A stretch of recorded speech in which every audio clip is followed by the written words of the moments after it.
Welcome, everyone, to the R.E.S.T podcast, where our goal is to help each and every one of you displace confusion, chaos, and dis-ease in order to heal and find significance in life.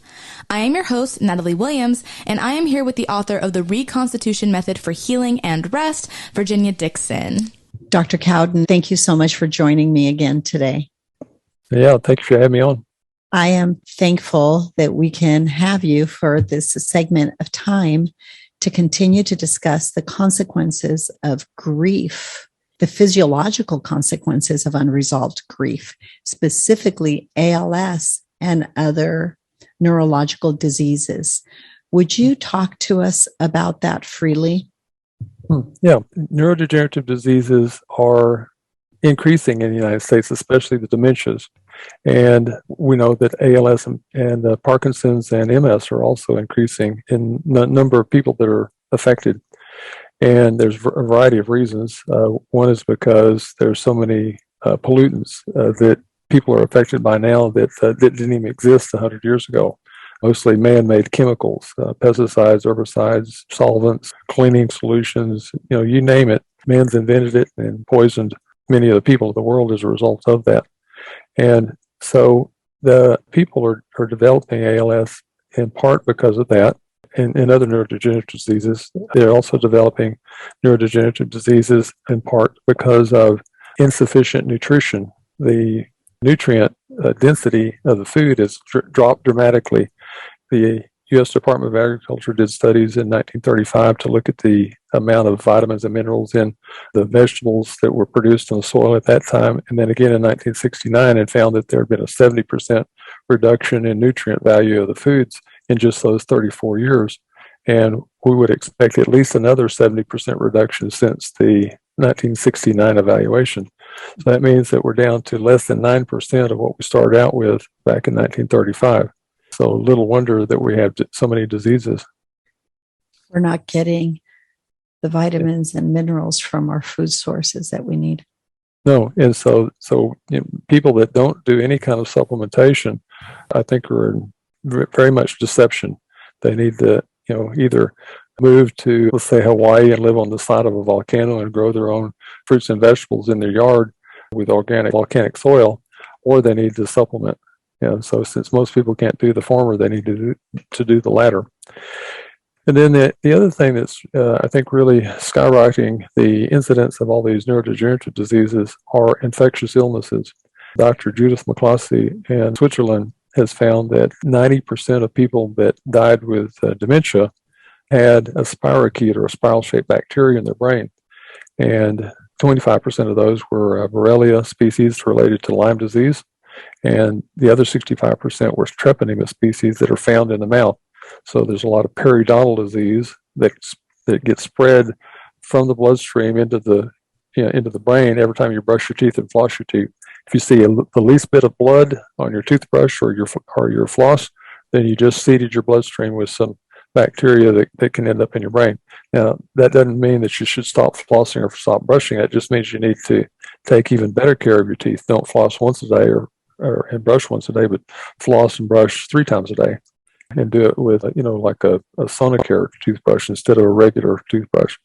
So we have an epidemic of Borrelia in this country. There's 500,000 new cases of Lyme disease in the country every year now, and that's gone up dramatically, since 1976 when the first cases of Lyme disease were described in the United States.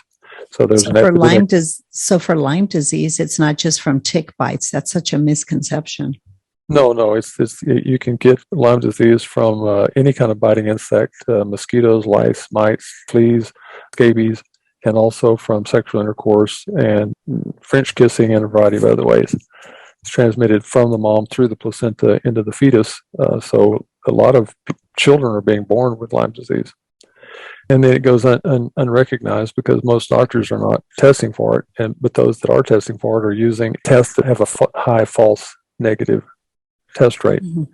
Okay, so they're missing it. They're doing one test and saying, no, you don't have it. But a lot of people do have it, even though one test didn't show it. Well, I know you've written an entire protocol for Lyme, so you're certainly an authority on it. We'll have you back to discuss this specifically for those who are afflicted. Yeah. Yeah, so there's lots and lots of causes of, multiple sclerosis, amyotrophic lateral sclerosis, Parkinson's, dementias that we know about right now, and there's probably others that we don't know about. And so that's the purpose of this conference coming up at the end of September, September 28th through October 1st, is for the people that are there to share what they've learned. Now, what I've learned is that, since I've been working with the patients that have amyotrophic lateral sclerosis, is that they are some of the most fastidious researchers on the planet. If there's an answer out there, they're going to find it. And so if they've found an answer and they've slowed or stopped the progression of their condition or even reversed it, then we need to be listening to them, not waiting for some Ivy League research institution to tell us what drug will fix ALS, but because I don't think the solution will ever come from the pharmaceutical industry for ALS or multiple sclerosis or some of these other conditions. So we need to, pool our knowledge, pool our resources, but listen to the patients. Some of the most valuable things I've ever learned in practice, I learned from a patient. That's fantastic. This group, you're very excited about this conference coming up because this is such a debilitating disease, as are all these neurological diseases. And I'm wondering, what are you hearing? What are you seeing that's got you this excited? I'll never forget when you called me. It's a matter of fact, it was exciting to get the call I got from you just a few weeks ago saying, Virginia, we've got to get this information out to people. Yeah. And obviously, I'm not qualified to do that. That's why I wanted you to come on the podcast to discuss this. What is it you're so excited about?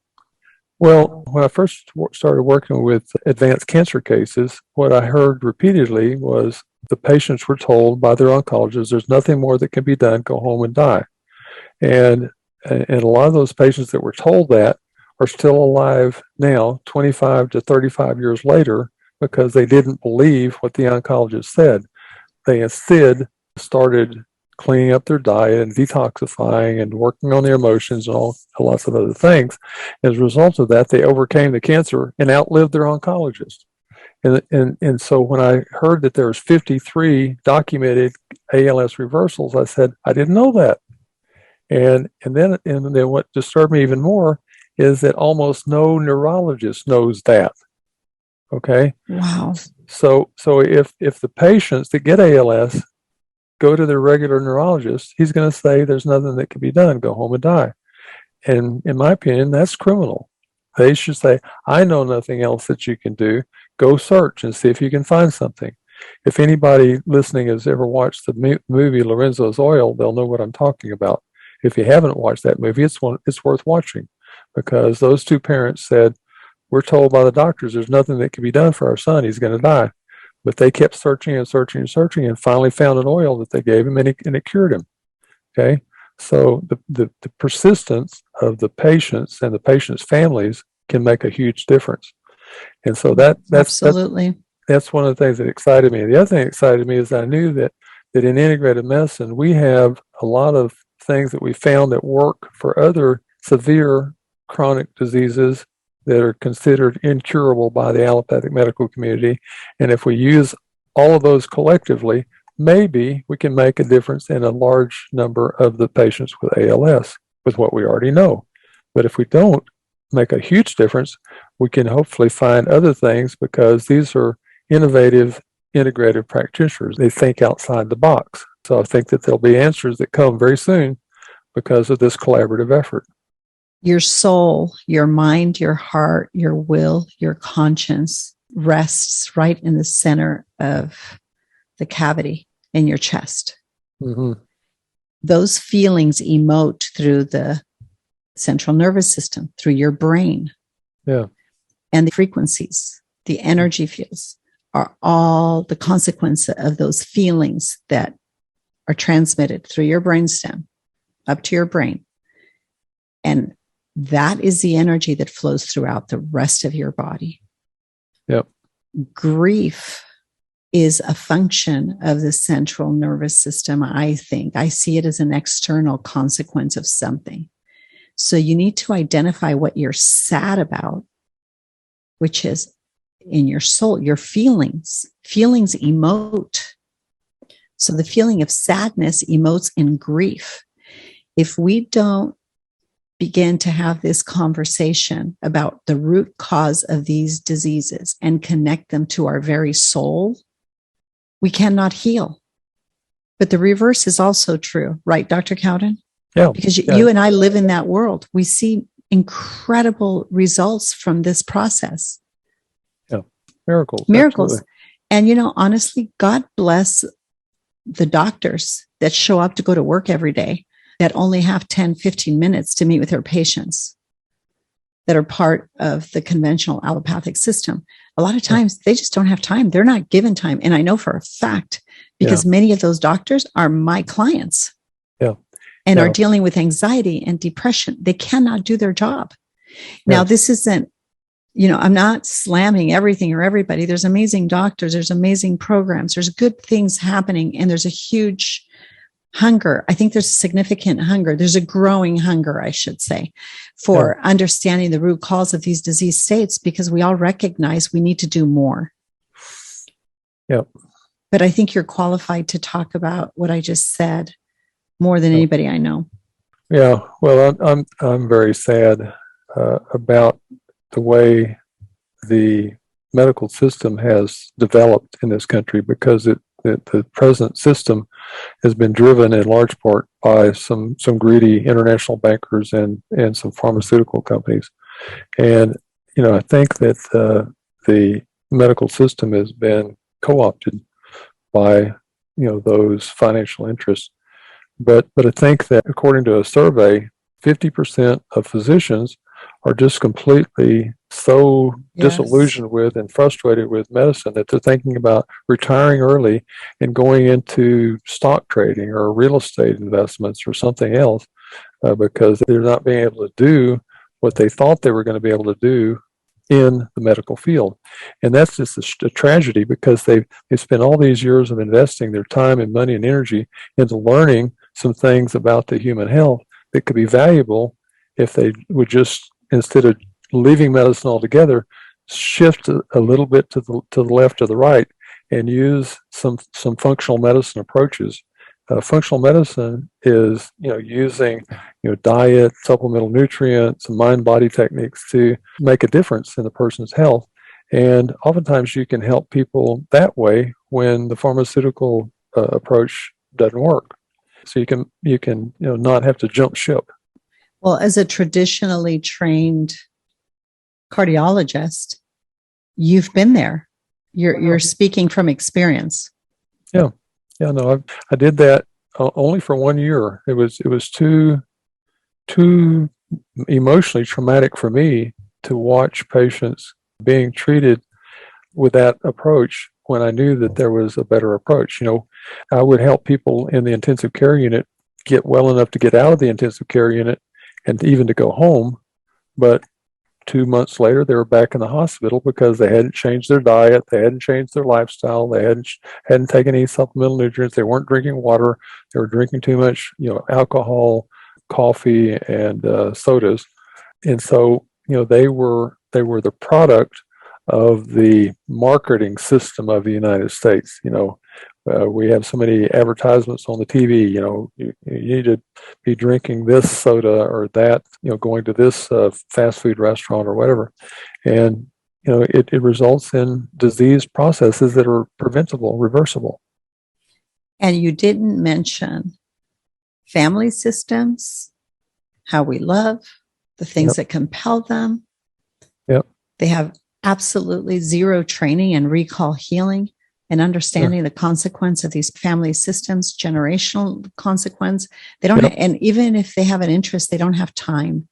So, well, yeah, that I think a few of them have a bit of knowledge about it, but how much can you get done in 7 minutes? Because that's the average amount of time that physicians are now spending with patients. Mm-hmm. So in 7 minutes, maybe you can find out what their chief complaint is, maybe do a very brief physical exam, but you can't do much of a physical exam in 7 minutes, and then write out a prescription for whatever drug will help to deal with that symptom the best, and then write a few notes and then leave and go to the next patient. That's not a very good quality care. We're first in the world as far as our healthcare expenditure per capita, but we're number 37th in the world as far as our quality of health. So we're below many third world countries as far as the quality of our health in the United States. That's a sad commentary. Every time we speak about this, all I see is the immense opportunity we have before us to turn this thing around. We can't wait for institutions to do it for us. We can't wait for the government to do it for us. We need to do it together, with each other, for each other. And there is a wealth of information. You absolutely saved me from despair as a practitioner. Going to your neuroregeneration course in Texas for, I think it was 4 days or something, I was there a week, was just transformational. And I saw an incredible opportunity to bring all this information to people. And that's what we try to do with R.E.S.T. Yeah.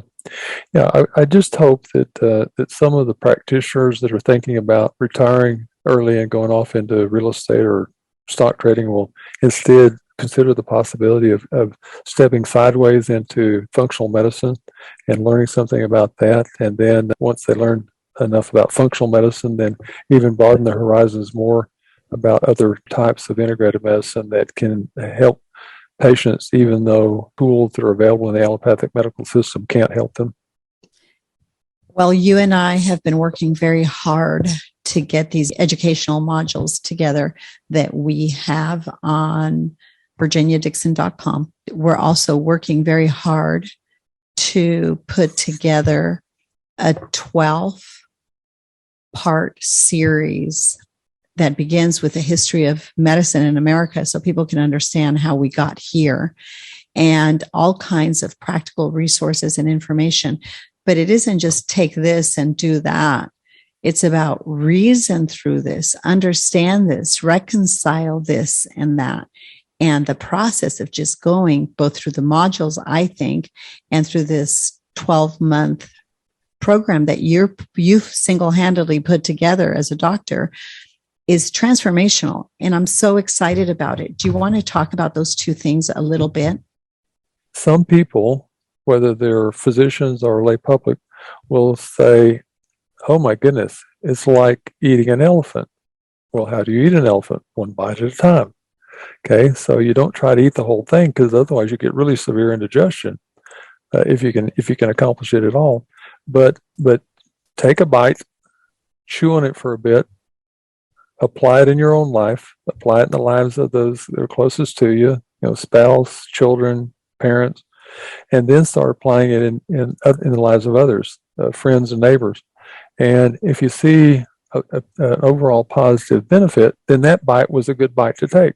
Once you've taken that first bite and you saw a benefit, then you can take the second bite and work your way through that. Chew on that a bit, apply it in your life, the life of those you care about, your friends and neighbors, and so on. And over time, you'll figure out that you've accumulated enough knowledge and skill and experience to be of help to yourself, to your family, to your friends, and to your neighbors, and if you're a practitioner, even to your patients. And that's the way I did it. There were no courses to teach me how to become an integrative medicine doctor. I started out in medical school reading nutrition books to start with. Anytime I had a few minutes, I'd read another nutrition book. And then Chinese herbals, and then Western herbals, and then books on fixed magnetic therapy and pulse magnetic therapy and emotional therapies and unusual ways to quickly resolve deep-seated subconscious emotional issues, and on and on. So over time, and every time I would read something, I would try it out on myself, my closest family members, then my friends. And if it worked, I said, okay, well, that's a valuable tool, and I would keep that in my toolbox. And in some cases, it would replace another tool that I'd gained while I was in the conventional training institution. And so I would put that one on the shelf and say, okay, well, that was not as effective as what I've learned here on my own in the study of integrative medicine. And so now 40 years later, I have accumulated a lot of valuable tools. And I've traveled to China and to many countries in Europe and South America, and learned things from practitioners there. And if I came back and used it and it worked, I said, it's a valuable tool, keep it. If it didn't work, I said, well, put it on the shelf. Maybe I just didn't use it right, or maybe I didn't understand it or something, and go back to it later. So that's the way it's progressed over the years, till I now have a lot of valuable tools in the toolbox when patients come and are told by the doctors there's nothing else that can be done. Go home and die, go home and suffer. One of my colleagues said, well, what business are you in? I said, I'm in the failure business. He said, what do you mean? I said, well, I treat the failures of other practitioners. I would say more than anything, I'm in the hope business. One of the things that needs to be restored in people that are dealing with severe chronic diseases is hope, because oftentimes their hope has been taken away from them by some words that were spoken over them by somebody else. Somebody on the internet, some practitioner, some family member, some friend, so-called friend. We need to all have hope.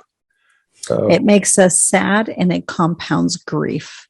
Yeah. So with everything we have in us, we have to continue to give life to hope, because everything in our body is working very hard to live and to stay alive and to sustain our life. So if we can bring our spirit and our mind, our heart, our will, our conscience, our very soul in alignment with these mechanisms in our anatomy, we can heal. Yeah. One of my colleagues many years ago, probably 1989, something like that, said, Dr. Cowden, how can you continue to offer false hope to these patients? And I thought about it for a minute. I said, there's no such thing as false hope. There's either hope or no hope, but there's no such thing as false hope. If I treated, back in those days, a patient with stage 4 cancer that was told by their oncologist they have no more time to live, you're going to be dead in less than 2 months, and they're still alive now 25, 30 years later, it was that false hope? Absolutely not, because they're still alive, right? That's right. So that's right. Well, this is such an important and necessary discussion as we see these neurological diseases and just illness is on the rise.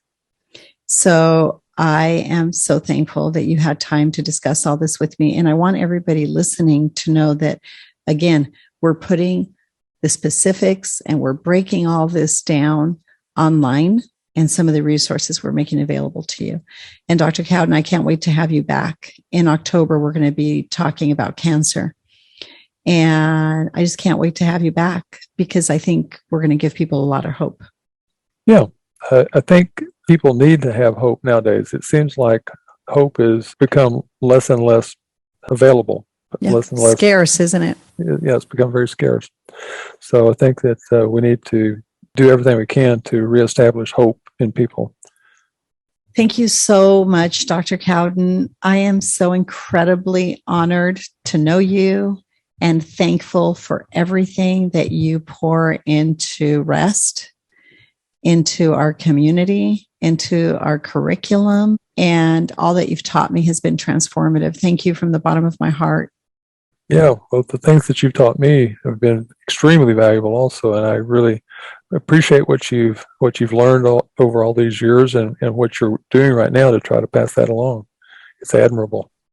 We're doing it. Yeah. And the hope is that people are listening to us, and you and I talk about this all the time, but the hope is those listening to us will be inspired and will go out and do likewise. Yeah. Healing the hemorrhaging heart of a nation is going to take an army, and we're committed to inspiring, instructing, and equipping those listening who want to join us to do so. We have a lot of work to do.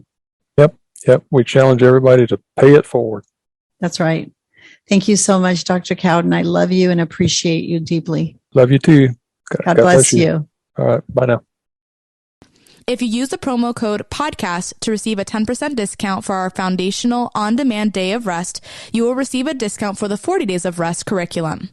For updates about rest and this podcast, please visit our Instagram or Facebook, The Place of Rest. If you'd like more information about Virginia or to support and join the cause of rest, please go to virginiadixon.com/collaborate or call 949-289-5935. Thank you for listening to Rest with Virginia Dixon. We'll see you next week.